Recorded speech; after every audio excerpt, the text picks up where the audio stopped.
بسم الله الرحمن الرحيم. السلام عليكم ورحمة الله وبركاته. ازيكم يا حبايبي؟ عاملين ايه؟ يا رب تكونوا بخير وبصحة وفي احسن حال. قبل اي حاجة نقول اللهم صل على سيدنا محمد وعلى اله واصحابه وسلم تسليما كثيرا. عاملين ايه النهارده؟ اخباركم ايه؟ وحشتوني خالص من امبارح للنهارده. انا جايه النهارده اعمل لكم ايه؟ كرواسون والباتيه. جايه اعمل لكم كرواسون واعمل لكم باتيه. بصوا من جوه. شفتوا الحشو؟ شايفين ومورق ازاي؟ حاجه كده خيال يعني. بصوا الجبنه، شايفين مورقه ازاي؟ يلا بينا بقى نعمل نقول المقادير ونعمل الخطوات ونشوف هنتعمل ازاي، ويلا بينا. ودلوقتي المكونات معانا زي ما احنا اتفقنا. اول حاجه كيلو دقيق، معلقه كبيره بيكنج باودر، معلقه صغيره ملح، 3 معالق سكر، معلقه كبيره خميره، زبده عشان نورق بيها للتوريق، وطبعا جبنه لحشو الباتيه، ونوتيلا لحشو الكرواسون، وكوبايه ميه دافيه، كوبايه لبن دافيه. وممكن تستبدلي اللبن بكوبايه ميه تانية، مش شرط لبن، بس انا بحب احط اللبن عشان انا عندي ولادي ما بيحبوش اللبن، فبحاول ادخله لهم في الاكل. ونص كوبايه زيت. نقول المقادير تاني: كيلو دقيق، معلقه كبيره بيكنج باودر، معلقه صغيره ملح، 3 معالق كبار سكر، معلقه كبيره خميره فوريه، زبده، جبنه، نوتيلا، مع كوبايه كبيره ميه، كوبايه كبيره لبن، ويكونوا دافيين، ونص كوبايه زيت. يلا بقى بينا نشوف هنعمل ايه. ورجعنا بالطبق بتاعنا. الطبق ده انا عارفه زهقكم، ان شاء الله هغيره لكم، ما تقلقوش. شكله كده زهقكم وقعد معاكم كتير. هنفضي فيه كوبايه الميه، هنفضي عليها كوبايه اللبن. احنا قلنا يكونوا دافيين علشان دول اللي هي ايه، عشان يساعدوا على الخمر الخميره. هفضي عليها 3 معالق السكر، وهفضي عليها معلقه الخميره الفوريه، ونقلب.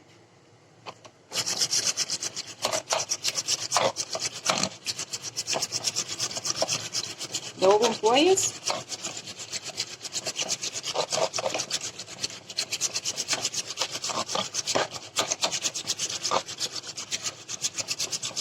ان شاء الله هتعجبكم جدا، بسيطه وسهله، وهغير فكرتكم خالص عن طريقه عمل الكرواسون الصعبه اللي بتعذب الناس وبيستصعبوها. دي هتبقى سهله جدا وان شاء الله هتعجبكم.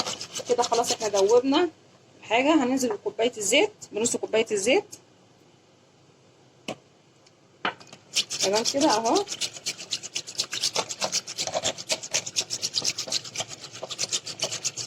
دلوقتي هنعمل ايه بقى؟ هنزل بتقريبا 5 معالق بس الاول من الدقيق. بسم الله الرحمن الرحيم. 2. طبعا الدقيق دوت احنا منخلينه كده 5 معالق، ولا انا اتلخبطت؟ مش عارفه، تقريبا 5 معالق. هنزل عليها بقى بالحاجات الجافه. هنزل عليها برشه الملح، والمعلقه الكبيره بيكنج باودر، وهنقلب تاني.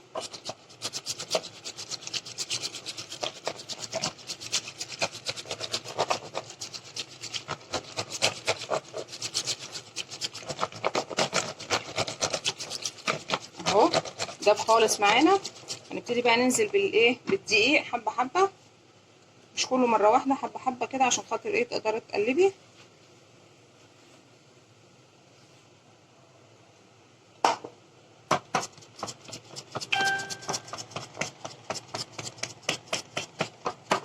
اول ما تلاقي كده بدأت تتقل كده معاكي، طبعا هنلغي بقى ده خالص دلوقتي عشان ايه مش هيضرب، فهنبذل مجهود على الفاضي. وابتدي اشتغل انا بايدي، افضي بقيه الدقيق برده حبه حبه كده، لحد ما نشوف هياخد ميه هياخد مننا دقيق قد ايه، عشان احنا حطينا الميه خلاص. فهنشوف لحد ما ياخد، نشوف بقى عشان احنا حطينا الماده السايله، فهنشوف نحط الدقيق واحده واحده عشان نشوف هياخد قد ايه. يعني احنا متفقين ان ايه كل دقيق وليه كميه ميه غير الدقيق التاني. اهو عشان ما اطولش عليكم بقى انا الفيديو، هخلص انا عجنها وارجع لكم تاني واقول لكم حطيت الدقيق التاني ده ولا لا. زي ما انتم شايفين اهو انا ما حطيتش بقيه الدقيق. بصوا انا عملت حسابه ولقيته بقيه الدقيق، بصوا ما احتاجتوش.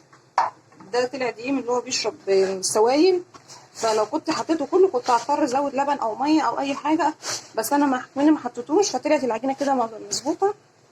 دي بتاخد عنا حوالي 7 أو 8 دقايق طبعا حبيت اقول لكم ان ما ينفعش تبدلوا الزيت بالسمنه، لازم تكون الزيت، ما ينفعش تحطوا له سمنه، لان احنا لسه هنحط له كمان زبده في التوريق، فما ينفعش تحطوا لها سمنه عشان تبقى معاكم ايه، حلوه وطريه. اهي بصوا طالعه من البتاع خالص وطالعه من الايد اهي، لازم تكون ناعمه خالص وملساءه. انا نزلتها حتى على الرخامه، قعدت اعجن فيها شويه اهي زي ما انتم شايفين كده، كده تمام اهي. هنحطها وهنلف عليها بقى الورق الاسترتش وايه، وهتخمر، نحطها في مكان دافي تخمر، وهنرجع بقى نشوف هنعمل ايه تاني. احنا هنجيب النوتيلا، حطيتها في كيس الحلواني وهبتدي انزلها كده اهو، هتخنيها بقى كده اهو شويه، واحطها في الفريزر تجمد عشان لما نيجي نحطها في الكرواسون ما توسخش ايدينا وكده، يعني تبقى ايه سهله ان احنا نطلعها. دي احسن طريقه ممكن نعمل بيها، نحشي بيها بدل ما نوسخ ايدينا ونعمل العجينه تبقى كلها شوكولاته وكده. لا، نحطه في الفريزر يجمد ويبقى قطع، نطلعه نحطه على طول في البتاع، في الكرواسون واحنا بنفرده.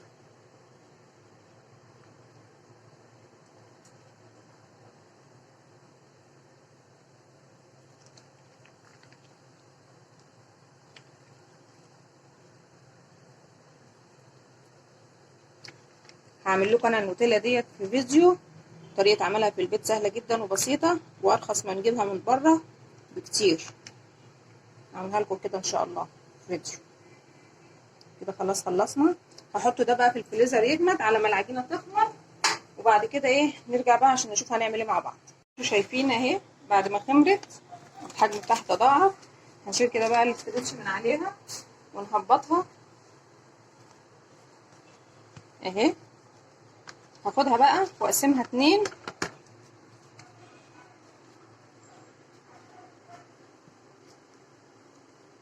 اهي كده، قسمناها 2.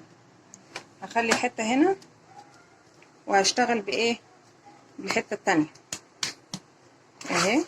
هنغطي على دي واسيبها تتسخن، واشتغل بقى بدي. ثواني نجيب بقى الفراده، هفردها بقى، هقعد افرد فيها واعملها، احاول اعملها بشكل مستطيل، يعني انا عايزاها مستطيله مش عايزاها مدوره، عايزاها مستطيله، يعني حاول بقدر الامكان تخليها مستطيله. طبعا انا عشان بس ايه هي هتاخد وقت في الفرد معايا، فانا هخلصها وارجع لكم تاني اقول لكم هنعمل ايه. وزي ما انتم شايفين كده احنا فردناها اهي على شكل مستطيل، وهنجيب زبده نفردها عليها، والزبده يا ريت تكون بدرجه حراره المطبخ عشان تقدر تتفرد بسهوله زي ما انتم شايفين كده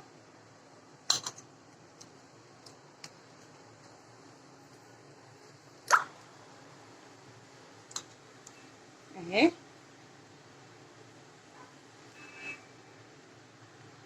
هخلص انا بقى فردة الزبده وارجع لكم تاني.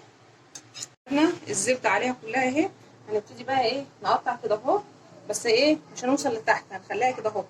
بصوا اهي، يعني احنا بنسيب حته في النص اهي، خدوا بالكم كده من اللي انا بعمله، سايبين حته في النص فاضيه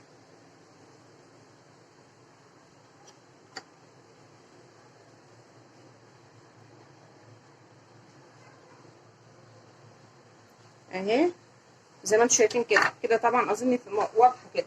هجيب بقى الحته دي احطها كده اهو اهي، واجيب دي واجيبها عليها كده اهو، فاهمين كده؟ اقول تاني، هجيب دي كده اهو بقى واروح عاملاها كده اهو اهي، اجيب دي واروح حطها عليها كده اهو اهي، واروح جايبه اللي تحت دي عليها برده كده اهو، تمام كده.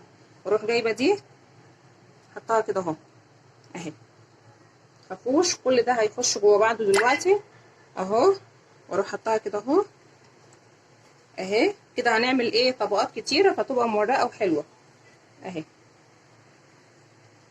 نكمل اهي اهي، سهل خالص وبسيطه، مفيش فيها اي حاجه صعبه ولا فيها اي تريكات، سهله جدا جدا جدا اهي اهي اهو. يا رب بس كده تكون باينه قدامكم اهي افردي كده مفيش اهي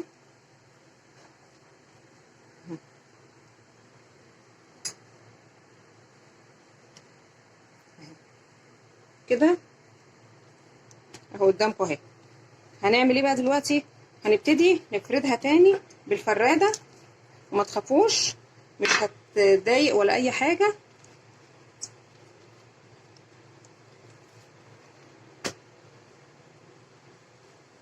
حتى لو الزبدة طلعت من جوه مفيش اي مشكلة، ما تقلقوش. هنفرد، هعمل بس الفرادة بحبة زبدة عشان تمشي معاها، عشان ما تلزقش اهي اهي. هفردها انا بقى واخلصها وهرجع لكم تاني. وبعد كده طبعا انا فردتها بايدي لان النشابه او الفراده مش نافعه عشان الزبده وكده، فبتمسك فيها العجينه، فانا عملتها بايدي. دلوقتي هعمل ايه؟ هقسمها نصين. قبل ما نقسمها نصين هجيبها بالطول الاول اهو،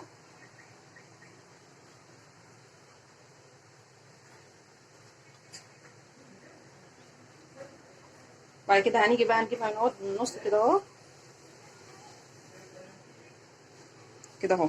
دلوقتي بقى كل مثلث من دول هجيبه 2 اهو اهي.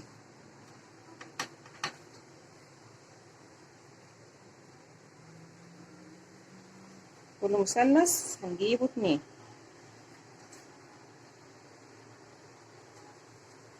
ده نفس الكلام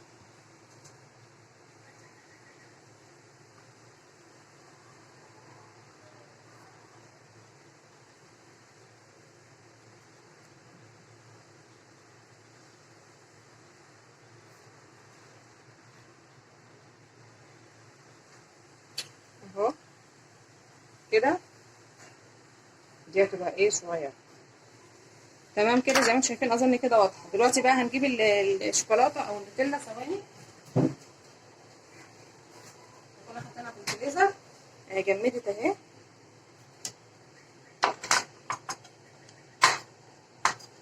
هطلعهم كلهم وارجع لكم تاني نقول نعمل ايه. دلوقتي احنا اهو طلعنا النوتيلا كلها اهي.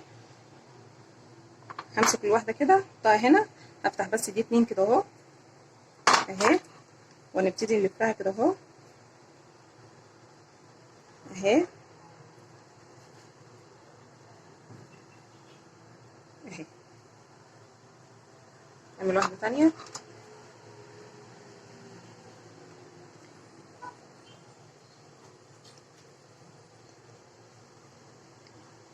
بعد ما خلصناه اهو. هبتدي ادهن وشه بقى باللبن، لبن بيض اي حاجه زي ما انت عايزه. بس انا عايزه اقول لكم على حاجه انا نفسي وقعت فيها ونسيت خالص خالص، يعني مش عارفه نسيت ان احنا بعد ما نحط الزبده على على العجينه ونلمها نحطها في التلاجة شويه بس كده عشان تجمد، عشان نقدر بعد كده نفردها. لان دي غلطه انا وقعت فيها وانا معترفه، وبحب اعترف بغلطاتي عشان برضو انتوا تتعلموا من الغلطات ديت والاخطاء دي، فتخلوا بالكم من الموضوع ده كويس اهو. هو طبعا ايه مش كرواسو كرواسو، هو ميني كرواسو. هنحطه بقى دلوقتي في الفرن، وبعد ما يطلع هوريكم شكله وايه وهو في الفرن هنعمل الباتيه. ودلوقتي ده كده الجزء التاني بتاع اللي احنا هنعمله باتيه. برده هنقعد نفرد فيه ونخليه على شكل مستطيل، وهنعمل فيه نفس الطريقه بتاعه الكرواسو. برده هنحط برده الزبده عليه ونلمها نطبقها، وبعد كده نفرده تاني ونقطعها على شكل ايه مستطيلات كده اهوت، ونحشيها جبنه. دلوقتي احنا ايه هفرد فيه، هقعد افرد فيه دلوقتي طبعا عشان ما اطولش عليكم برده الموضوع في الفيديو. انا هفردها وبعد كده ارجع لكم تاني. دلوقتي بعد ما فردناها فردت عليها الزبده اهو.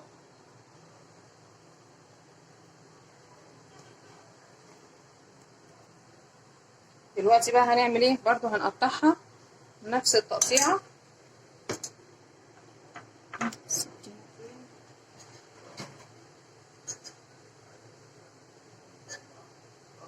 برده هنقطعها نفس التقطيعه اهو.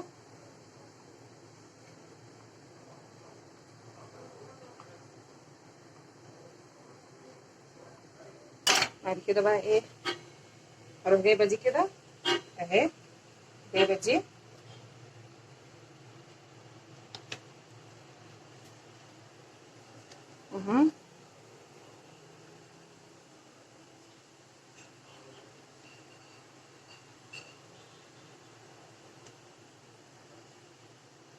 زي ما انتم شايفين كده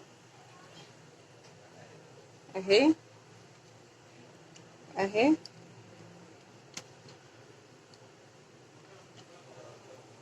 اهو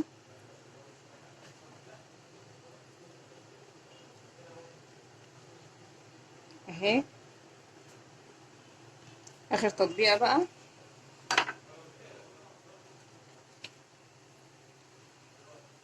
اهي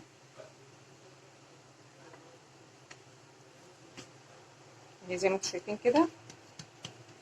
دلوقتي هحطها في التلاجة بقى ترتاح كده 10 دقايق وبعد كده نرجع تاني نكمل. دلوقتي احنا فردناها اهي. والله يا جماعه مش هتصدقوا انا ولا حطيتها في التلاجة ولا حاجه، سبحان الله يعني الحمد لله اتفردت على طول اهي زي ما انتم شايفين.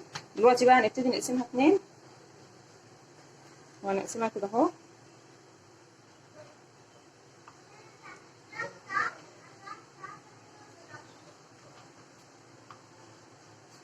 زي ما انتم شايفين كده. هنعمل ايه بقى دلوقتي؟ هنجيب الجبنه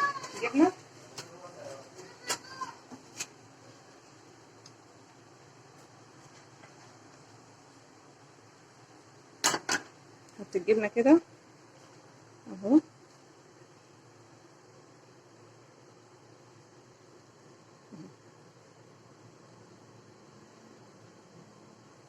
اهي. بصوا عامل ازاي، شكلها جميل جدا. نحط برضه جبنه تانيه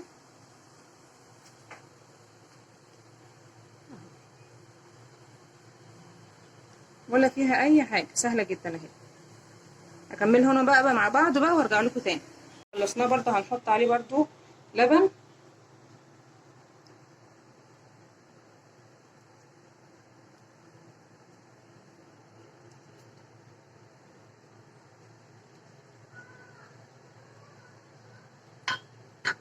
هنحطه بقى في الفرن ونوريكي بعد كده النتيجه. زي ما انتم شايفين بعد ما طلع من الفرن ادي الباتيه وادي الكرواسون. بصوا التوريقه عامله ازاي، بصوا حاجه جميله جدا جدا جدا.